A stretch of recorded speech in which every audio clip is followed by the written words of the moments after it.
今回の深掘り旅は、東海道53次の宿場巡りシリーズ。日本橋から6番目の宿場、藤沢宿を深掘り解説。解説役は、僕、やっち。僕、スクッチは聞き役です。それでは、旅ロボの深掘り旅スタート。旅ロボの、深掘り旅。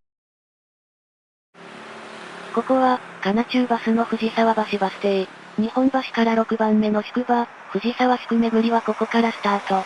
一つ前の戸塚宿からだと、大阪下バス停から金中バスで約20分。藤沢宿の江戸川の出入り口、江戸型見附跡は、江戸方面、日本橋方面に少し戻ったところにある。藤沢宿があったのは、現在の神奈川県藤沢市で、だいたい赤丸のあたり。北から南に向かってた旧東海道が、藤沢宿で西に向かうようになる。江戸型見附跡に向かいながら、東海道53次の宿場巡りのルールを紹介。日本橋から京都方面に向かいながら、宿場を巡る。見附、本陣、脇本陣、問屋場、考察場は見る。宿場間は公共交通機関を使って、そのルートがわかるような動画にする。ルールの詳しい説明は品川宿の動画にあるので、概要欄のリンクから見てください。藤沢橋バス停から、戸塚宿方面に戻って、最初にある遊行寺交差点を渡る。今歩いてる道が、旧東海道。藤沢宿の江戸型見附跡は、日本橋に向かって左側、京都に向かって右側にある。上り坂になってるから少し大変だけど、バス停から江戸型見附跡まで、徒歩3分くらい。この坂の名前は遊行寺坂。現在の遊行寺坂は切通しで下げられてて、江戸時代当時とは変わってるらしい。切通しは、山や丘などを切り開いて通した道のこと。最初に行くのは、江戸型見附跡。青い線が旧東海道で、赤丸のところに江戸型見附跡がある。江戸型見附は、宿場の江戸川、日本橋側の出入り口。藤沢宿の江戸型見附は、遊行寺の東門付近にあった。東海道文献のベースでは、藤沢宿の江戸型見附は、大形状の土手として描かれてる。見附は、土井とも呼ばれてたらしい。江戸時代の藤沢宿は、多くの道が集まるところだったみたい。東海道、大山道、江ノ島道、鎌倉道、八王子道、厚木道などがあって、流通の中心地となってたとのこと。大山道は、御殿場の地名の謎でも出てきましたね。矢倉沢王冠の別名だったよね。そうですね。Google マップによると、藤沢宿の江戸型見附跡から、大山阿夫利神社まで、徒歩で約7時間らしい。距離は約 30km だから、江戸時代の人なら1日で歩けたはず。ちなみに、大山道は大山への道だから、いくつもあるみたい。藤沢からの大山道は、田村通り大山道で、矢倉沢王冠とは別の道らしい。田村通り大山道の起点は藤沢だけど、調べた感じだと、起点は藤沢宿より西にあったっぽい。矢倉沢王冠は、青山通り大山道とも呼ばれ、現在は、その道にほぼ沿って国道246号線が通ってるとのこと。遊行寺の矢印と、学校の矢印が同じ方向を向いていますね。東麗学園の前身は、自習総本山商業工事、遊行寺の僧侶養成機関である自習修学林らしい。自習修学林は、明治27年、1894年に創設。大正4年、1915年、財団法人私立東麗中学校の創立を認可されて、大正5年、1916年に、私立東麗中学校として開校したとのこと。名前が変わったりとかあったけど、それが現在の学校に繋がってるみたい。そうなんですね。東麗学園は、一辺上人の教えをもとに、教育を行ってるらしい。一辺上人は、鎌倉時代に起こった浄土宗の一派、自宗の開祖。自宗総本山の遊行寺って名前は通称で、正式名称は、東卓山無料公院商業工事みたい。遊行上人のおわす寺だから、遊行寺の名で親しまれてきたとのこと。遊行寺は、鎌倉時代の清中2年、1325年に、一辺上人から数えて4代目の遊行上人の、鈍海上人が創建。遊行は、布教や修行のために全国を巡ること。一辺上人は、定住しないで布教のために全国を巡ってたから、遊行上人と呼ばれるようになったとのこと。遊行を行う自宗のリーダーのことを、遊行上人と呼ぶようになったらしい。自宗は、江戸時代より前の自宗のことで、江戸時代に宗が宗になって、自宗になったみたい。湯量承認が晩年になり、湯量が難しくなると、その肩書きを譲って、湯量寺に定住するようになった。湯量寺に定住するようになった元湯量上人は、東卓上人と呼ばれたらしい。初代東卓上人が、湯量寺を創建した鈍海上人。自宗の開祖である一辺上人は、踊り念仏で有名で、その踊り念仏が盆踊りの起源って説もあるらしい。平安時代中期、戦乱や災害、疫病などで、社会不安が広がってた。仏教では、釈迦が亡くなってから1000年経つと、釈迦の教えが正しく行われなくなると考えられていた。そうなると、乱れた世の中、末法がやってくるという思想があった。日本では、永正7年、1052年に末法に入ったと信じられていた。そして、南無阿弥陀仏と唱える念仏によって、極楽浄土に往生できるとする、浄土教が流行。そんな時、空也上人が、念仏を唱えながら踊る、念仏踊りを始めたと言われてるらしい。公安2年、1279年、一辺上人は、新州作、現在の長野県佐久市で踊り念仏を始めたとのこと。京の町州を中心に、踊り念仏から宗教的な要素を抜いた、浮遊踊りが発展。それが江戸時代に全国に広がり、盆踊りの源流の一つになったと言われてるみたい。戸塚宿から来る時に降りる藤沢橋バス停を過ぎて、藤沢宿を京都方面に進む。バス停から最初の T 字路、飯島薬局のところを右に曲がる。令和6年、2024年5月時点では、飯島薬局とエネオスの間の道が旧東海道。その先に、藤沢宿交流館がある。藤沢宿交流館のところに考察場があるけど、ここは考察場跡ではない。おそらく考察場を復元したものだと思うけど、荷物運搬とかの料金が書かれてる。考察場の説明とかもあるから、ここは見ておいた方がいいと思う。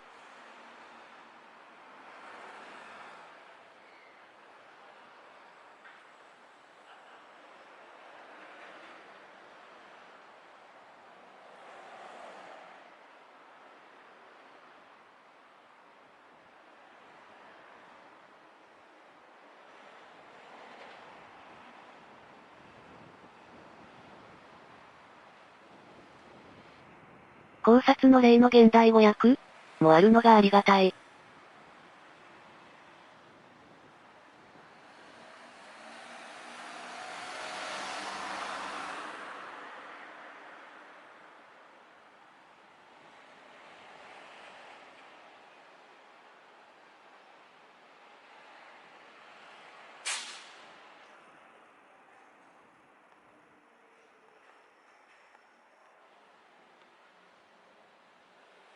藤沢宿交流館には、当時の街並みの模型もあるから、時間があれば寄ってみてもいいと思う。藤沢宿交流館の横を右に曲がると、湯量寺がある。旧東海道は、左に曲がる。その先に見えてるのが、湯量寺橋。京都側から来ると、橋を渡ってまっすぐ行ったら湯量寺がある。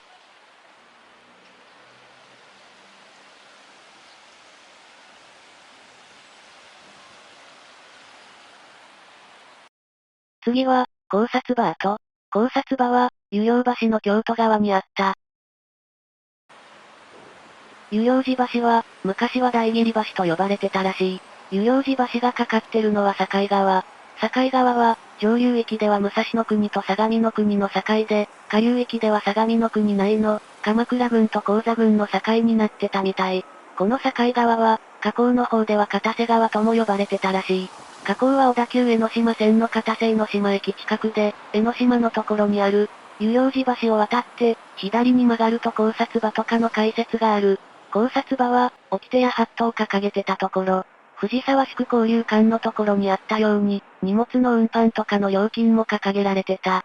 この地図によると、考察場があったのは道の反対側で、京都方面に向かって右側。脇本陣と問屋場は2軒あったみたいだけど、事前の調べでは1軒ずつしかわからなかった。この場で場所を確定させるのは難しいから、今回は事前に調べたところだけ見てくことにする。こういう解説にある情報が、自治体のサイトとかにあればいいんですけどね。見つけられなかっただけであるのかもしれないけど、宿場の情報としてまとまってたらありがたいよね。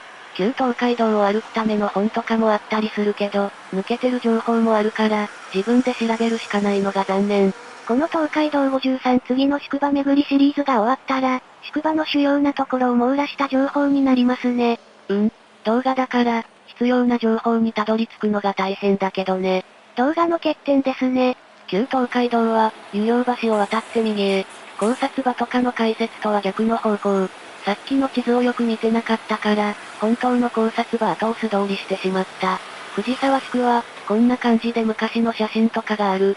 今と昔の比較をしながら歩くと、面白そうですね。面白そうだけど、時間がいくらあっても足りないかもしれない。ちなみに、湯陽寺橋を渡って左に行くと、江ノ島道の入り口らしい。そこには、江ノ島の一の鳥居があった。昔は、一の鳥居から三の鳥居まであったけど、今残ってるのは三の鳥居だけみたい。江ノ島の入り口にある聖堂の鳥居が、三の鳥居。一の鳥居の土台の靴石は、湯陽寺宝物館前に残されてるとのこと。江戸時代後期になると、信仰と娯楽を兼ねた旅が流行。江ノ島は、特に人気の参詣地だったらしい。江戸から江ノ島までは、13里、約 51km。往復で3泊4日の行程で、女性でも無理のない旅ができたらしい。風光明媚な景色や、新鮮な海産物も人気の理由だったみたい。今も同じような理由で、江ノ島観光が人気ですよね。そうだね。信仰ってところは少なくなってると思うけど、時代が変わっても、人が惹かれるものは変わらないんだろうね。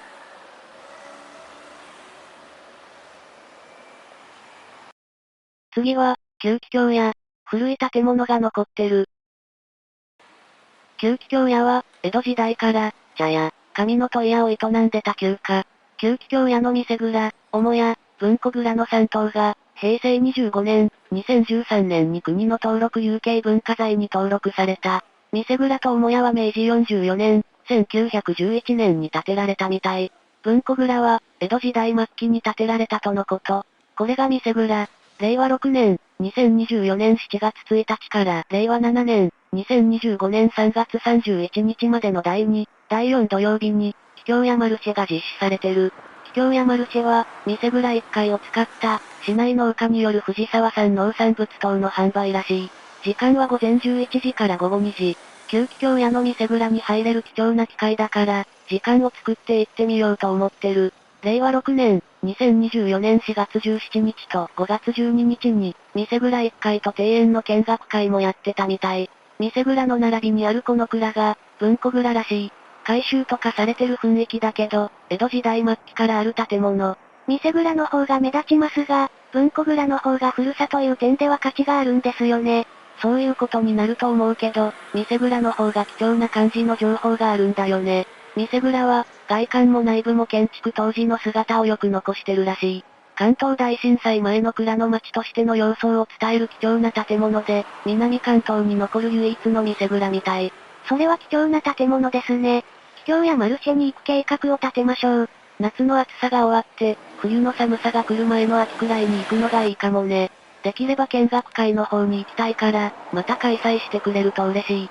気づいたら終わってるということもありそうなので、定期的に確認した方が良さそうですね。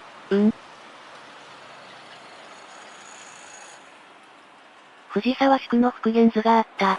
考察場跡のところの地図でわからなかった、問屋場跡と脇本陣跡が特定できる。明治天皇安西所跡の手前に、脇本陣と問屋場が並んでたみたい。ということで、さっきの場所に戻ってきた。手前に脇本陣、奥に問屋場があったってことだね。場所がわかってるなら、わかるようにしてくれるといいけど、いろんな事情でそれが難しいのかな？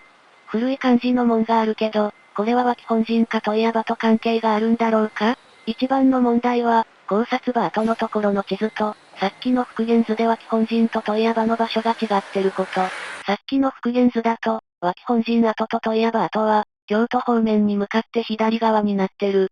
考察場跡のところの地図だと、脇本陣は右側、問屋場は左側になってる。青い矢印で示した金剛院の場所を考えると、左側にある問屋場の場所もずれてる気がする。復元図だと金剛院より京都側に問屋場、考察場跡の地図だと金剛院より江戸側に問屋場。はっきりした場所がわからないのか、途中で移転したのか。その辺ははっきりしてほしいですね。そうだよね。ちなみに、考察場跡の解説の近くにある地図には、はっきりしない脇本陣跡と問屋場跡はなかった。その代わり、他の地図にはない堀内本陣跡がある。ということで、復元図によると、脇本陣跡と問屋場跡は赤丸のあたり。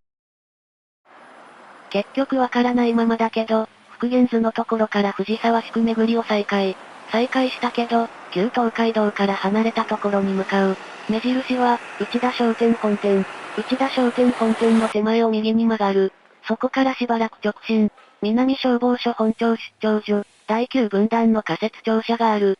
この仮設庁舎は令和6年、2024年3月から、令和9年、2027年9月までの運用の予定。以前は、この場所に藤沢公民館があって、そこに藤沢御殿の開設があったらしい。周辺を探してみたけど、開設が見つからなかったから、藤沢御殿は諦めて先に進む。今歩いてるところの右側の建物が、内田商店本店。調べてみたら、藤沢御殿関係は別の場所にもあるみたいだから、また途中で寄り道して、見に行こうと思う。Google マップで調べると、さっき言ったところに藤沢御殿跡があるってなってる。でも、令和6年、2024年5月時点では、開設がなくなってるから注意が必要。南消防署本庁出張所の仮設庁舎が移転したら、復活するのかもしれない。次は、前田本陣跡。内田商店本店の並びにある。本陣は、大名などが泊まる宿のこと。江戸時代初期の本陣はここではなく、さっき出てきた堀内本陣だったらしい。その堀内本陣が火災に遭ってしまったため、西側の前田本陣に移ったとのこと。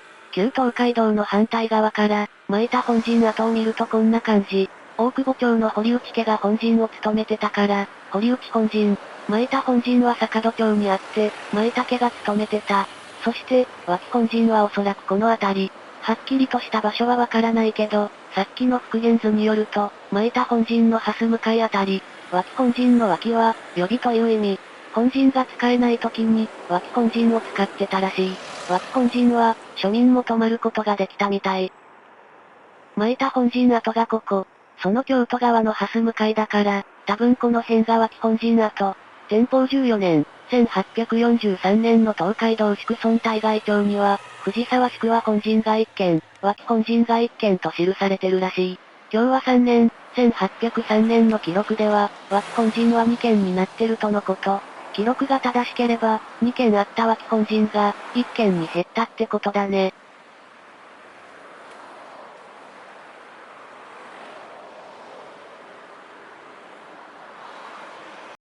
次は、問屋場跡。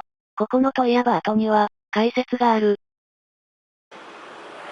問屋場は、大名などの荷物運搬、幕府公用の書状等の通信、大名行列の宿泊の手配などを担ってた。ここは、大久保町と坂戸町にあった問屋場のうち、坂戸町の問屋場があった場所。坂戸町問屋場は、後に藤沢警察署になって、現在は南消防署本庁出張所になってる。でも、建て替えのため、さっき言った藤沢御殿跡に移転してる。この建物は取り壊されて、令和9年度、2027年度には、新庁舎になってる予定とのこと。江戸時代に重要な施設があった場所に、今も重要な施設があるということですね。そういうことだね。次に行くのは、旧東海道から離れたところ、市民病院入り口交差点を右に曲がる。目的地は、さっき解説がなくなってた藤沢御殿に関係するところ。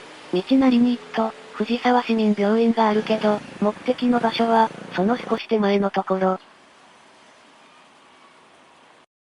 次は、藤沢御殿の堀跡。藤沢御殿の堀宿類は、江戸時代後期まで残ってたと記録にあるらしい。その後の開発で跡地がわからなくなったけど、平成12年、2000年の調査で、堀の遺構が確認されたみたい。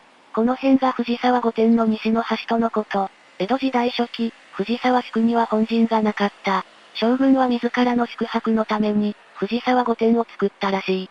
さっき言った消防署の仮設庁舎になってるところから、この辺までが藤沢御殿だったみたい。藤沢御殿は、宿駅天満制度が始まる前の、慶長元年、1596年頃には存在してたと考えられてるらしい。慶長5年、1600年に、家康が藤沢に滞在して、鎌倉を遊覧した記録が残ってるとのこと。藤沢御殿が廃止された時期は不明だけど、寛永11年、1634年に家光が宿泊したのが最後の記録みたい。さっきの解説から道を渡ったところに、市民病院の生い立ちとか、藤沢宿とかの解説がある。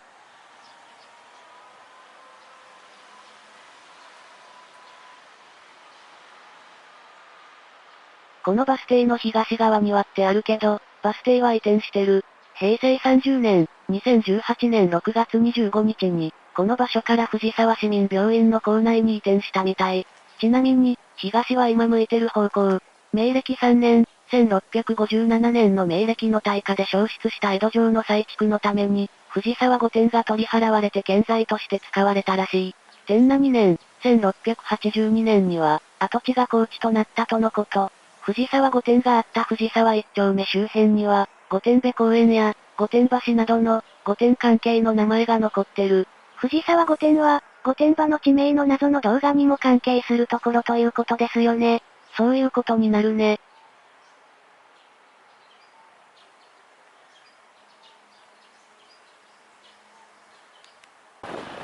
市民病院入り口交差点まで戻って、旧東海道を京都方面に進む。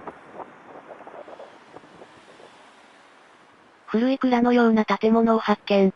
この時は何かわからなかったけど、後から調べたら、旧蒲田商店の蔵だったみたい。旧蒲田商店の蔵があるのは、赤丸のあたり。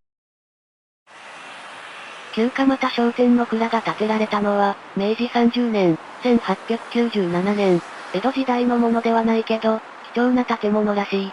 関東大震災にも耐えた、藤沢最大級の木造石造りの蔵とのこと。米国、肥料の保管庫だったみたい。この蔵の中を見てみたいですね。一般公開してくれたら、ありがたいね。旧桔梗屋のところで、蔵の町という話がありましたが、藤沢宿には、こういう蔵がたくさんあったんですかね？関東大震災前のってことだったから、関東大震災で壊れてしまった蔵もたくさんあったのかもね。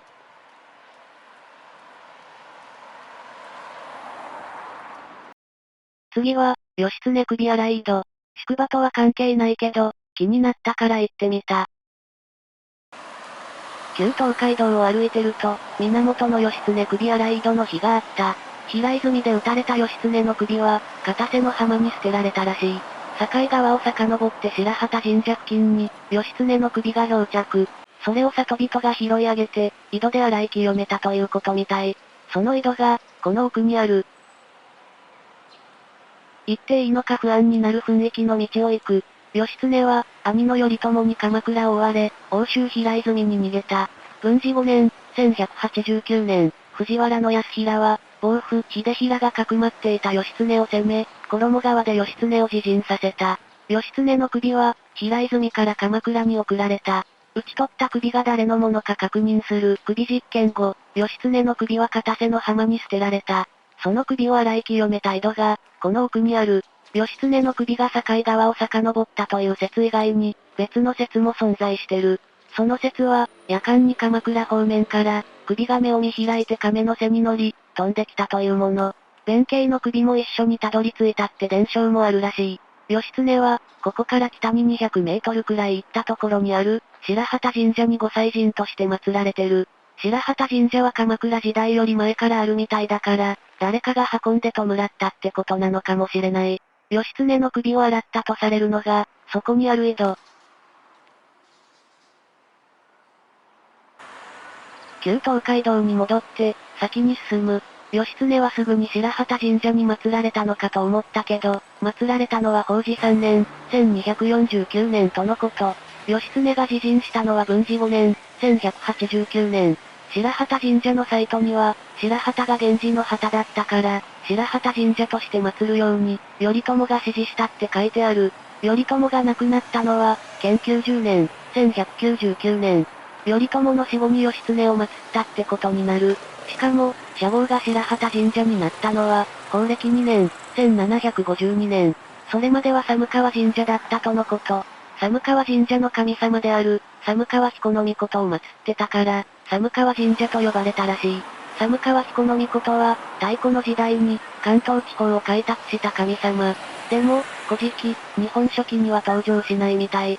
共に祀られてる神様は、天照大神、大国主の命、大山積の命、国薩地の命、大和武の命。古事記、日本書紀に登場する神様も祀られてる。どういう経緯で祀られるようになったのかが気になりますね。そうだね。向こうに見えるのが、白旗神社だと思う。今回は時間がないから行かないけど、機会があったら行くかもしれない。日本神話は、実際の歴史につながる神話だから、事実を元にしてる可能性もあると思う。そうだとしたら、日本神話の中に、古代日本の歴史が含まれてることになる。そう考えると、違った視点から日本神話を楽しめるかもね。現実ではありえない話があったりしますが、人間味のある神様も多いですからね。旧東海道は、伊勢山橋で小田急江ノ島線を渡る。昭和4年、1929年に、小田急江ノ島線を掘割で通したから、この伊勢山橋を架けたってことみたい。名前の由来は、近くに伊勢山があるから、その山に伊勢神宮の分け御霊を祀る神明宮があったから、伊勢山と呼ばれるようになったらしい。今はないみたい。伊勢山と呼ばれる前は、この読み方で合ってるかわからないけど、壁土山と呼ばれたらしい。家屋や土蔵に使われる壁土を取ってたからみたい。多分、これが伊勢山だと思う。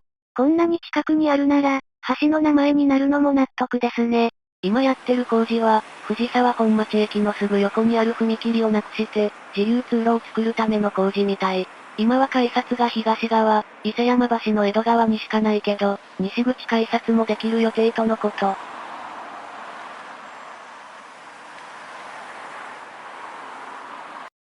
次は、上方見附跡。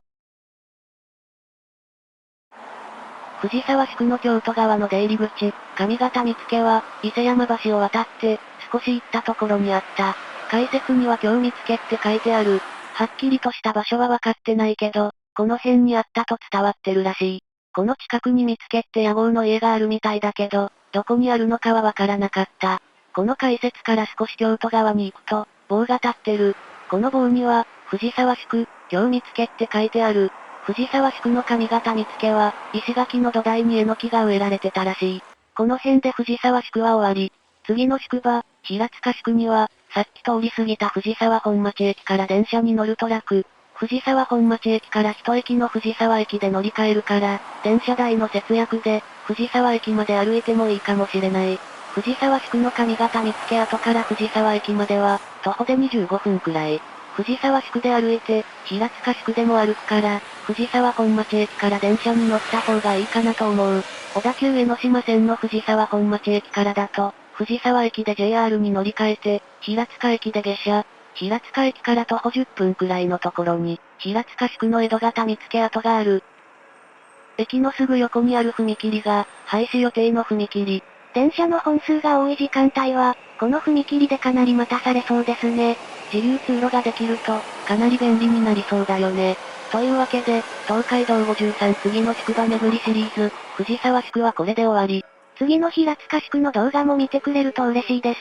それでは、また別の地でお会いしましょう。